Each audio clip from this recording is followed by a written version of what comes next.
Alors, bonjour Paul, merci beaucoup de nous avoir reçus pour Amen chez toi. Est-ce que tu peux commencer par te présenter rapidement? Et je m'appelle Paul Delivron, j'ai 32 ans. Je suis ingénieur de formation et ma particularité, je crois, c'est que je suis paraplégique depuis 10 ans. C'est-à-dire que je ne peux plus marcher suite à un accident que j'ai eu quand j'avais 21 ans. Alors, est-ce que tu peux nous parler de ta vie de 0 à 21 ans, le contexte un peu dans lequel tu as grandi? Est-ce que tu as été dans une famille chrétienne, etc. Et puis comment cet accident a changé ta vie? Je suis né et j'ai grandi dans le Val d'Oise, dans une famille où on est 6 enfants, des parents pratiquants. On a été éduqués dans la foi catholique. Moi, j'ai été assez fidèle dans cette foi catholique. J'ai jamais eu de grandes crises. Je pense que c'est lié à mon tempérament aussi. Et simplement, voilà, quand j'étais en école d'ingénieur, en faisant de la randonnée dans les calanques entre Marseille et Cassis avec deux amis, j'ai fait une chute, j'ai été rattrapé par un buisson. Très sympa, ce buisson, il m'a sauvé la vie, merci d'avoir été là. Simplement, la façon dont il m'a amorti a quand même provoqué l'explosion, la fracture d'une des vertèbres de ma colonne vertébrale. Cette fracture a entraîné une compression de la moelle épinière et m'a fait perdre une grande partie de ma capacité d'utiliser les muscles de mes jambes. Est-ce que tu as compris tout de suite que tu allais plus pouvoir remarcher? Alors sur le coup, c'est un choc, j'ai été hospitalisé bien sûr, et puis j'ai entamé une année dans un centre de rééducation. Voilà, simplement au début, tout espoir est permis, et c'est sûr qu'on est plutôt dans une dynamique d'espérance. On pense que reviendront peut-être certaines capacités. Alors j'ai quand même récupéré des petites possibilités, mais c'est sûr que pas aussi loin que ce que j'espérais. J'ai pas pu me passer d'utiliser maintenant un fauteuil roulant manuel. Comment tu l'as vécu, même en tant que chrétien, cette épreuve? Alors il y a deux pensées qui m'ont habité à partir de ce moment-là. D'abord, j'ai pas du tout vécu cet accident que j'ai eu comme une sorte d'injustice, parce qu'en fait, dans le centre d'éducation où j'étais, on était des dizaines accidentés de la vie, et certains avec des accidents bien plus graves et impactants que le mien. Donc j'ai pas vraiment vécu ça comme une injustice. Je voyais bien qu'en fait les épreuves faisaient partie de la vie, et que la mienne arrivait à 21 ans et elle était particulièrement visible pour tout le monde. Simplement, il y a des tas d'épreuves qui sont aussi invisibles, et qu'en fait tout un chacun avait son lot d'épreuves. Il n'y avait pas d'injustice, donc pas de révolte à avoir contre Dieu parce que il aurait été moins sympa avec moi qu'avec quelqu'un d'autre par ailleurs. En fait, j'ai pas remis non plus en question ma foi à ce moment-là, je crois, parce que il y avait déjà beaucoup de choses dans ma vie, dans cette période, qui avaient un peu disparu. Par exemple, mes parents déménageaient de la maison dans laquelle j'avais grandi toute ma vie. Donc c'était un déracinement qui s'amorçait à ce moment-là. Et je me disais, mais si je commence à mettre en cause Dieu, la foi que j'ai depuis que je suis petit, j'ai vraiment plus rien. Or, il faut quand même que je me raccroche à quelque chose. Donc on verra plus tard pour remettre en cause la foi. Pour l'instant, je la garde. Alors à ce moment-là, à 21 ans, j'étais donc en deuxième année d'école d'ingénieur. Il me restait une année à faire, et j'avais quand même déjà en fait un petit problème sur un sujet bien particulier, c'est celui du travail. Et au moment de mon accident, j'avais cru trouver une possibilité, c'était d'aller travailler en extérieur comme ingénieur forestier. Donc je me destinais à cette époque-là à aller travailler dans la forêt. En fait, mon accident a mis complètement à néant tout espoir d'aller travailler dans la forêt. On n'envoie pas un salarié en fauteuil roulant bosser dans la gadoue, quoi. Mince, qu'est-ce que je vais faire? On verra bien. Alors, j'ai terminé mon diplôme, donc je ne suis pas devenu ingénieur forestier, juste ingénieur généraliste, et j'ai commencé des premiers emplois, pas de chance évidemment, pour un fauteuil roulant en bureau. Et là, ça a été assez dramatique. Voilà, un premier emploi, je sentais bien que rester enfermé toute la journée, c'était pas mon truc. Un deuxième emploi, oulala, en plus, deuxième emploi, j'ai commencé à vivre une forme d'ennui dans la tâche que j'avais. J'étais pas assez en fait chargé, et je m'ennuyais, j'étais sous-employé. Troisième emploi, encore pire. Vraiment, le troisième emploi, je suis resté 2 ans et demi dans un métier où j'ai pas peur de dire qu'en fait je m'ennuyais à mourir. Voilà, alors j'arrivais sur mes 28 ans et je faisais un métier salarié très confortable, bonnes conditions de travail, mais simplement un job où je m'épanouissais pas du tout. Et j'ai senti que là, pour sauvegarder ma santé mentale, il fallait que je démissionne, même si je savais absolument pas ce que j'allais faire ensuite. Vraiment pas. Et c'est là qu'il y a eu un petit miracle. Enfin, après des années de galère, il y a à Paris une église qui s'appelle Saint-Nicolas-des-Champs, où tous les jeudis, à 18h15, il y a 1 heure de ce qui s'appelle la prière des malades. Donc j'ai été invité par un pote à me rendre à cette prière de guérison. J'y suis allé, je me suis planqué dans le fond de cette église où il y avait franchement, elle était bondée, il y avait des centaines et des centaines de personnes, planqué dans le fond, et la prière a commencé. Et en fait, ce qu'il y a de particulier, c'est que il y a des gens qui ont un charisme donné par l'Esprit Saint, qui leur permet d'annoncer avec conviction, à voix haute, des guérisons ou des choses qui vont toucher des personnes. Et à Saint-Nicolas-des-Champs, vraiment ça mitraille. Il y en a plein, des paroles comme ça. Et il y en a une ce jour-là qui me concernait sans doute possible. Parce qu'en fait, la parole disait, voilà, il y a une personne dans l'assemblée, paraplégique, le Seigneur lui fait savoir qu'il lui prépare de grandes choses. Paf. Alors, à la sortie de l'église, j'ai checké, j'étais la seule personne en fauteuil roulant, donc par définition, le seul paraplégique de l'assemblée. Et par ailleurs, cette parole, en fait, m'a tellement fait plaisir à entendre, m'a mis dans une forme de joie instantanée qui montrait qu'elle m'était bel et bien destinée. Quelqu'un aurait voulu me tromper, il n'aurait pas pu formuler aussi bien et avec autant de délicatesse une parole. Et donc, à partir de ce moment-là, je me suis dit bingo, je le savais, mais voilà, Dieu me le rappelle, je suis entre ses mains et il a un plan pour moi. Et en plus, il est super cool parce que dans ce plan qu'il a pour moi, il me fait savoir que j'ai vraiment des choses qui vont être grandes et qui vont valoir la peine d'être vécues. Et donc, je me suis dit, tout ce qui se présente maintenant, c'est peut-être les grandes choses que Dieu me prépare, et donc allons-y quoi, à fond. Donc peu après, j'ai tenté une expérience de prof physique-chimie dans un collège. Ça, c'était horrible. C'était pas ça. Donc, tout de suite après, on me repropose d'aller à Calcutta, dans un dispensaire de Mère Teresa. Donc allez, c'est parti, je vais à Calcutta. Alors j'ai passé le mois de décembre 2019 et Noël à Calcutta, avec une cousine qui m'avait proposé donc de la rejoindre. Et en fait, quand vous allez donc dans les dispensaires des sœurs missionnaires de la charité, les sœurs de Mère Teresa, vous n'êtes pas attendu particulièrement, on ne vous donne pas une mission de première importance, mais on vous demande d'être présent et d'être attentionné, attentif aux personnes accueillies dans ces dispensaires. Et j'ai passé 3 semaines en fait là-bas à réaliser la tâche et à exercer le métier qui m'a le plus passionné. Il s'agissait de barbier. En fait, dans ce dispensaire, il y avait 70 hommes. Leur barbe pousse tous les jours et tous les 3 jours, en gros, faut les raser, sinon ils commencent à avoir moins fière allure.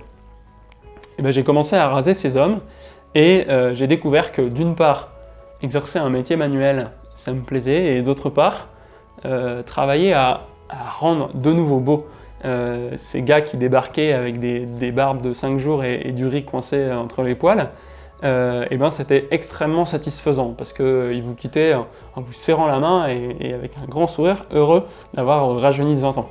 Travailler à restaurer la dignité des personnes, travailler de mes mains, ça me plaisait. Il y a autre chose qui s'est passé à Calcutta, c'est que dans ce dispensaire où j'étais, il y avait donc 70 personnes qui avaient globalement des problèmes moteurs à peu près comparables aux miens. Elles auraient dû avoir des fauteuils roulants, simplement il n'y avait que 3 fauteuils roulants pour ces 70 hommes, et puis pas des modèles extraordinaires, loin de là, plutôt des vieux tanks européens récupérés par je sais pas trop quelle association. Et du coup, il y avait un grand malaise pour moi à me balader librement, à venir de l'autre bout du monde au milieu de ces hommes avec un fauteuil roulant qui coûtait plusieurs vies d'économie pour un Indien, alors qu'eux n'en avaient même pas même très simple. Et en plus, ces hommes n'avaient jamais imaginé, en réalité, qu'avec un handicap physique, on puisse être autonome comme je l'étais. Donc je suis arrivé avec une forme un peu de contamination je crois que j'ai mis dans la tête de ces hommes-là, qui s'étaient jamais vraiment posé de questions peut-être, je leur ai mis cette idée qu'en fait, avec du bon matériel et peut-être un peu de formation, ils pourraient redevenir autonomes et se réintégrer dans la société. Donc je suis rentré en France un peu perturbé en me disant « Zut alors, je vais probablement générer beaucoup de faux espoirs parce que ces fauteuils roulants, ils les auront peut-être jamais. » C'est le fauteuil roulant vraiment qui va leur permettre d'envisager de sortir de ce centre et un bon fauteuil roulant leur permettre d'envisager de se réintégrer dans la société comme je le suis. Donc je suis rentré en me disant « Ah Seigneur, si un jour je pouvais trouver une façon de fabriquer des fauteuils roulants performants qu'on pourrait fabriquer directement sur place, à Calcutta, en Inde, comme partout dans les pays où jusqu'à présent les gens n'ont pas de fauteuils roulants performants. » Et puis un jour où je m'interrogeais sur le fait de devenir chef d'entreprise mais artisan, aller travailler le bois, peut-être en étant ébéniste ou menuisier. On est en début 2022. En visitant justement l'atelier d'un ébéniste que je connaissais, j'ai vu une machine qui n'était pas inconnue non plus, mais le fait de la voir, cette machine associée dans un atelier au bois, j'ai eu un déclic. Je me suis dit, voilà, en fait cette machine découpe ce genre de pièces, et ce genre de pièces, si je les assemble comme ça, à mon avis, on peut faire un fauteuil roulant en bois. Et c'est assez intéressant parce que le design pourrait être vraiment cool, ça pourrait être assez simple à fabriquer finalement, ça vaudrait le coup que je bosse dessus. Et comme à ce moment-là, j'étais complètement ouvert à tout projet qui pouvait se présenter, surtout s'il était un peu audacieux, et je me suis jeté à corps perdu dedans. Et du jour au lendemain, j'ai commencé à dessiner, puis quelques semaines après, à fabriquer un premier prototype de fauteuil roulant en bois. Alors, c'était plus un challenge personnel que un vrai lancer d'entreprise, mais voilà, j'ai fait mon premier prototype et je l'ai testé. Nickel. Alors comment il était ce premier prototype? Alors le premier prototype, il avait vraiment une tête de fauteuil roulant en bois, il est suspendu là à côté, et du coup ce qu'il y a d'intéressant c'est qu'en roulant avec dans la rue, les gens voyaient tout de suite que c'était du bois. Ils venaient me voir, me demandaient s'ils pouvaient toucher, me demandaient où est-ce que je l'avais acheté. En fait, la découverte que j'ai faite en utilisant ce fauteuil roulant en milieu urbain, puisque j'habite en ville, c'est que les gens me regardaient au moins autant qu'auparavant quand je circulais avec mon fauteuil roulant classique. Simplement, la raison pour laquelle ils me regardaient était, je crois, différente. C'est-à-dire qu'on ne me regardait pas en se disant « Tiens, c'est triste, un jeune en fauteuil, il a une bonne tronche, ah, qu'est-ce qui a pu lui arriver, ah, j'espère qu'il remarchera ». Ils me regardaient plutôt avec de l'étonnement « Tiens, c'est marrant, son fauteuil en bois, c'est nouveau, j'ai jamais vu ça, ça a plutôt une bonne allure, voilà ». Ce fauteuil roulant, j'ai l'habitude de dire qu'il avait un super pouvoir que j'avais pas soupçonné, il avait le pouvoir de changer le regard des autres. Et en fait, il faut avouer que quand on est une personne en fauteuil, le regard des autres peut être difficile à supporter. C'est normal, vous les autres, de regarder une personne en fauteuil, c'est normal.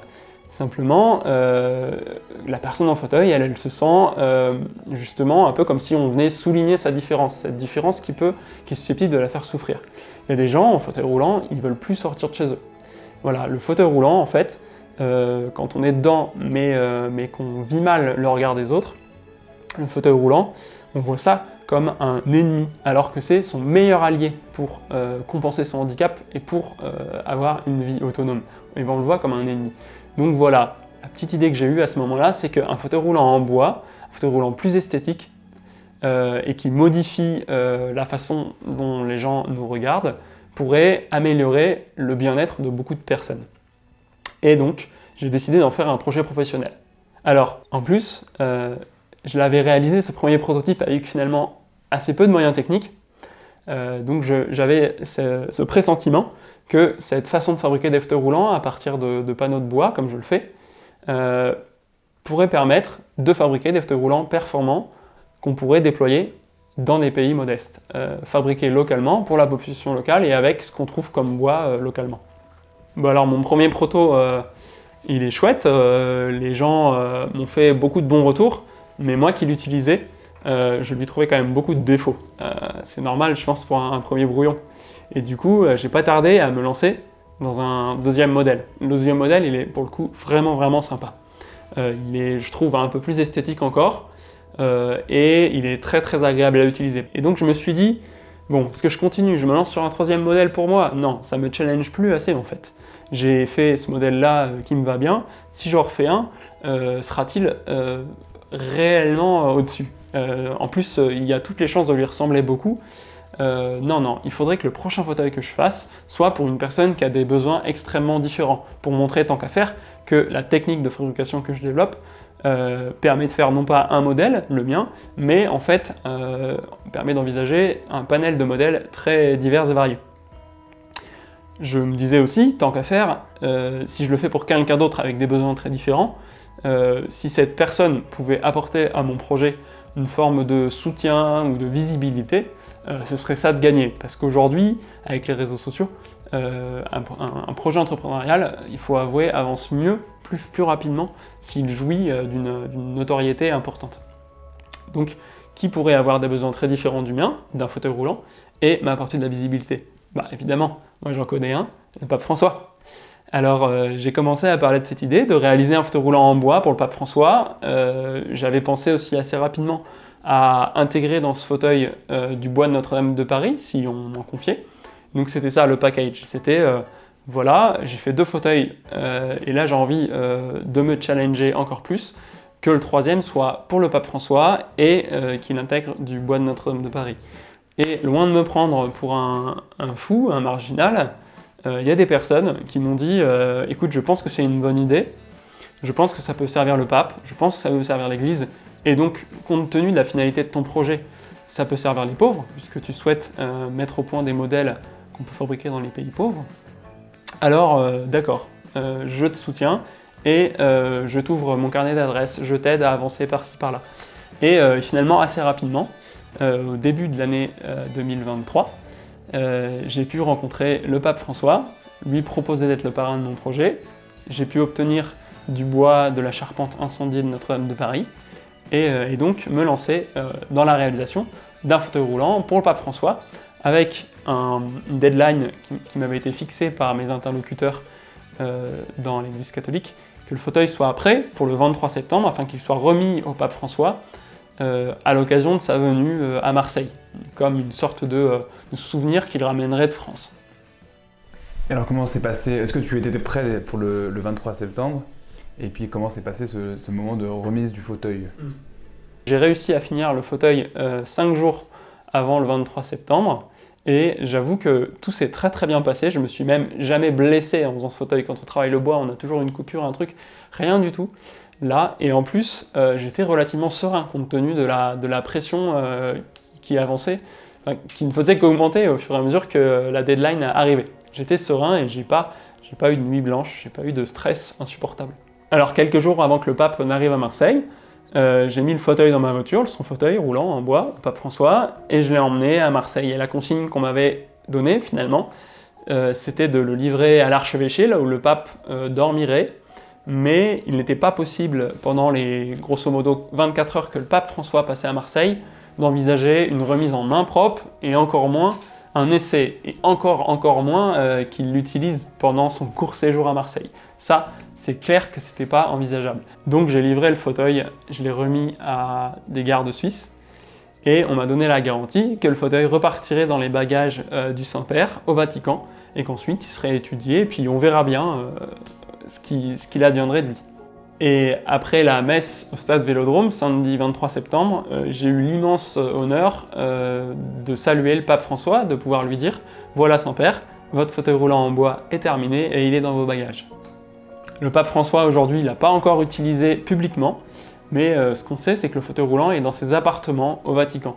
Et on surveille parce qu'il n'est absolument pas exclu, en fait, un jour, on le voit apparaître dans ce fauteuil roulant.